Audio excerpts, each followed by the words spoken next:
رمضان المبارک کی آمد پر رسول اللہ صلی اللہ علیہ وسلم کا جامع خطبہ۔ عن سلمان الفارسی رضی اللہ تعالی عنہ قال خطبنا رسول اللہ صلی اللہ علیہ وسلم فی آخر یوم من شعبان فقال یا ایہا الناس قد اضلکم شہر عظیم شہر مبارک شہر فیہ لیلۃ خیر من الف شہر جعل اللہ صیامہ فریضۃ وقیام لیلہ تطوعا من تقرب فیہ بخصلۃ من الخیر کان کمن ادى فریضۃ فیما سواہ ومن أدى فريضة كان كمن أدى 70 فريضة فيما سواه وهو شهر الصبر والصبر ثوابه الجنة وشهر المواساة وشهر يزاد فيه رزق المؤمن من فطر فيه صائما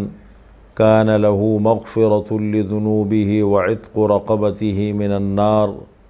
وَكَانَ لَهُ مِثْلُ أَجْرِهِ مِنْ غَيْرِ أَنْ يُنْتَقَصَ مِنْ أَجْرِهِ شَيْءٍ قُلْنَا يَا رَسُولَ اللَّهِ لَيْسَ كُلُّنَا يَجِدُ مَا يُفَطِّرُ بِهِ الصَّائِمُ فَقَالَ رَسُولُ اللَّهِ صَلَّى اللَّهُ عَلَيْهِ وَسَلَّمَ يُعْطِي اللَّهُ هَذَا الثَّوَابَ مَنْ فَطَّرَ صَائِمًا عَلَى مَذْقَةِ لَبَنٍ أَوْ شَرْبَةٍ مِّن مَّاءٍ ومن اشبع صائما سقاه الله من حوض شربة لا يظمأ حتى يدخل الجنة وهو شهر أوله رحمة وأوسطه مغفرة وآخره عتق من النار ومن خفف عن مملوكه فيه غفر الله له وأعتقه من النار۔ حضرت سلمان فارسی رضی اللہ تعالی عنہ سے روایت ہے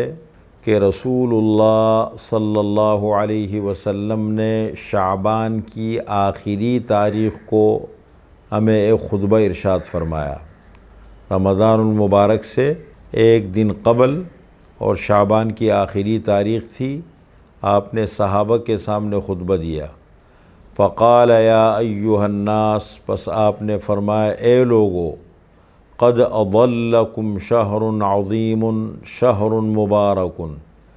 تحقیق سایہ کر رہا ہے تمہارے اوپر ایک عظیم مہینہ، ایک شان والا مہینہ اور ایک بابرکت مہینہ۔ شہر فیہ لیلۃ خیر من الف شہر، اس مہینے میں ایک رات ایسی ہے جو 1000 مہینوں سے بہتر ہے، شب قدر۔ جعل اللہ صیامہ فریضۃ وقیام لیلہ تطوعا، اس مہینے میں دن کو اللہ نے تمہارے اوپر روزہ فرض کیا ہے اور اس رات کو اللہ نے تمہارے لیے قیام کو نفل بنایا ہے، تراویح کی نماز۔ من تقرب فیہ بخصلۃ من الخیر کان کمن ادى فریضۃ فیما سوا، جو شخص اس مہینے میں کوئی نفل عمل کرے اللہ تعالیٰ فرض کے برابر اس کو بدلہ عطا فرمائیں گے۔ کوئی بھی نفل عبادت کی، نماز پڑھی، تلاوت کی، تو اس پر اللہ تعالیٰ فریضے کا اجر عطا فرمائیں گے۔ ومن ادى فریضۃ کان کمن ادى 70 فریضۃ فیما سوا، اور جو شخص اس مہینے میں فرض ادا کر لے گویا کہ اس نے عام دنوں میں 70 فرض ادا کیے۔ وَهُوَ شَهْرُ الصَّبْرِ، اور یہ صبر کا مہینہ ہے۔ وَالصَّبْرُ ثَوَابُهُ الْجَنَّةُ، اور صبر کا بدلہ اور انجام وہ جنت ہے۔ وَشَهْرُ الْمُوَاسَاةِ، اور یہ ہمدردی اور غمخواری کا مہینہ ہے۔ وَشَهْرٌ يُزَادُ فِيهِ رِزْقُ الْمُؤْمِنِ، اور اس مہینے میں اللہ تعالی مومن کے رزق میں برکت عطا فرما دیتے ہیں۔ من فطر فیہ صائما کان لہ مغفرۃ لذنوبہ وعتق رقبتہ من النار، جو شخص اس مہینے میں کسی روزہ دار کو روزہ افطار کرائے اللہ تعالیٰ اس کے گناہ معاف کر دیں گے اور اس کو جہنم سے خلاصی نصیب فرما دیں گے۔ وَكَانَ لَهُ مِثْلُ أَجْرِهِ مِنْ غَيْرِ أَنْ يُنْتَقَصَ مِنْ أَجْرِهِ شَيْءٍ، اس کے لیے اتنا ہی اجر ہے جتنا کہ روزہ رکھنے والے کے لیے۔ جس نے کسی کو روزہ افطار کرایا تو اتنا ہی اجر ملے گا جتنا روزہ رکھنے والے کو ملے گا۔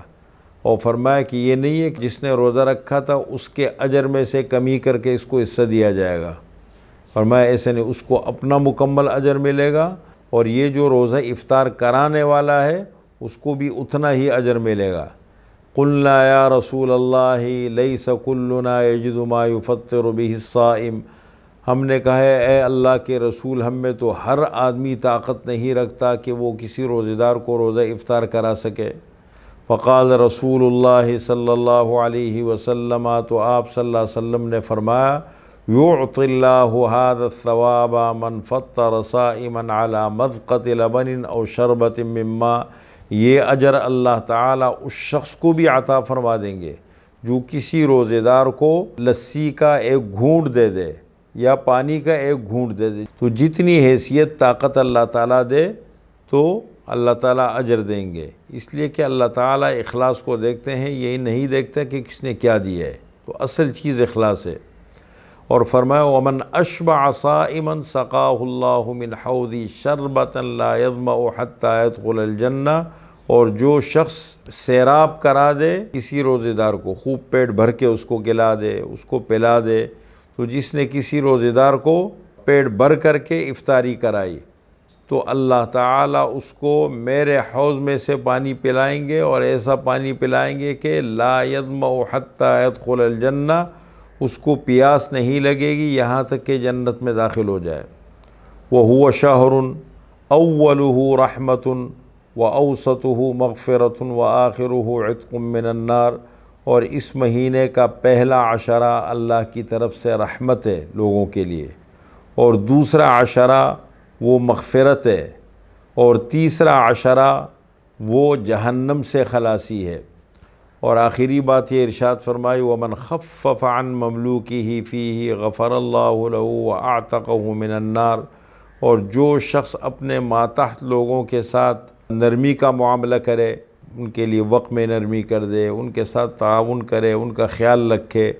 تو فرمائے جو اپنے مملوک کے ساتھ نرم رویہ رکھے، ان کے ساتھ بہتر سلوک کرے، اللہ اس کو بخش بھی دیں گے اور اس کو جہنم سے خلاصی بھی نصیب فرما دیں گے۔ رواہ البیہقی فی شعب الایمان۔